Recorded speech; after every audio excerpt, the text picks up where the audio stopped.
1909년 9월 일본 육군의 정예 2개 연대가 전라도 지역으로 향했습니다.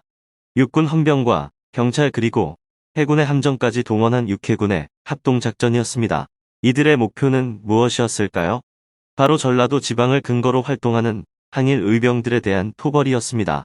일제는 이것을 남한 대토벌 작전이라는 군사작전으로 이름 지었습니다. 여기서의 남한은 전라도 지역을 지칭하는 말이었습니다. 이 남한 대토벌 작전이 강행된 배경을 보면 1907년의 군대 해산 이후 대한제국의 정규군들이 자신들이 지급받은 무기를 든 채 의병 대열에 대거 합류합니다. 군인들의 참여로 자신감을 얻은 의병들은 지역을 넘어 영계를 모색하기 시작했습니다. 그 결과 이인영을 총대장으로 하는 13도 창의군이 결성되었습니다. 한양을 향해 진군하던 13도 창의군은 경기도 양주에서 집결했는데 강원도와 경기도를 중심으로 한 48개 의병, 약 1만 명의 규모를 이루고 있었습니다. 13도 창의군은 1907년 11월부터 한양으로 진격하여 약 3달에 걸쳐 한양 근교에서 일본군과 교전을 벌였습니다.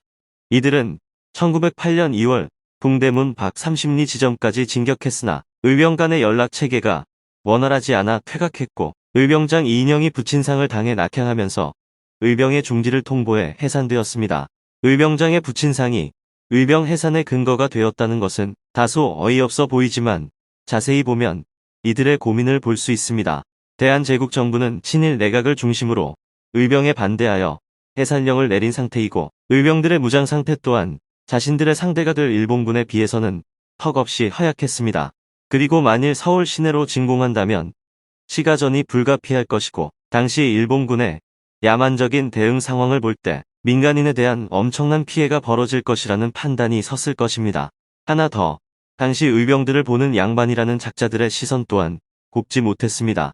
동학농민 반란의 기억이 아직도 생생한 그들은 의병들을 아직도 정신 못 차리는 폭도 정도로 보고 있었으니까요. 한편 13도 창의군의 위세를 경험한 일제는 생각보다 훨씬 강한 의병들의 기세에 등골이 서늘한 경험을 합니다. 한국 병합의 마지막 장애물이 의병이라고 확신한 일제는 병력과 무기들을 대거 보충하고 의병들에 대한 적극적인 소탕 작전에 나섭니다. 그 결과가 바로 남한 대토벌 작전입니다.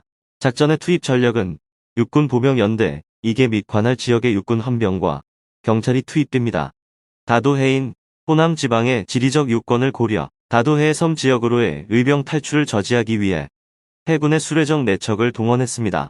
작전 방식은 전라도의 내륙과 연안도서, 전라도를 3분하여 북쪽에서 남쪽으로 3단계에 걸쳐 나누어 진격하면서 의병들의 퇴로를 차단하기로 계획하고 전라도를 좌우로도 양분하여 서부 지구는 보병 제1연대가 맡고 남부 지구는 제2연대가 맡기로 하였습니다.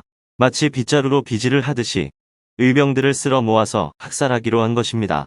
의병은 활동 지역 근처의 민간인들의 후원을 필수적으로 하는 게릴라 세력이었으므로 호남 일대 민간인들에 대한 탄압도 이 과정에서 뒤따랐습니다.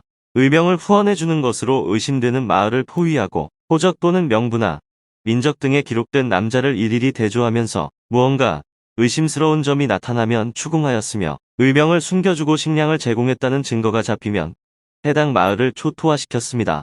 이 때문에 전라도의 민간인들은 일본군에게 보복당할까봐 의병을 숨겨주거나 지원해주는 것을 기피하였고 의병들은 이전처럼 민간인들에게 지원을 받지 못하게 되었습니다.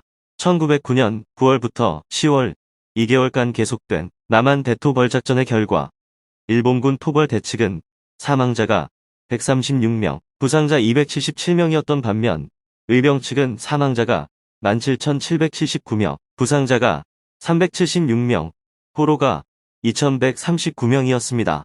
이것은 의병들의 배후, 초토화 작전으로 희생된 민간인은 제외한 숫자입니다.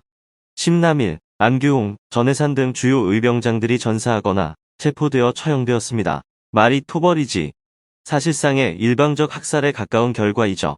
포로로 잡힌 의병들은 폭도로 규정당하고 일본군에 의해 해남에서 강진, 장흥, 보성, 벌교, 순천, 광양 등을 거쳐 하동까지의 도로 현재의 국도 2호선을 개설하는 강제 노역을 당하기도 했습니다. 그래서 일제는 이 도로를 폭도 도로라고 불렀죠. 당시의 도로 건설 과정은 사실상의 노예 노동과 같은 수준이었으므로 도로 건설 과정에서 또 많은 희생자가 생길 것은 안 봐도 뻔히 알 수 있겠죠.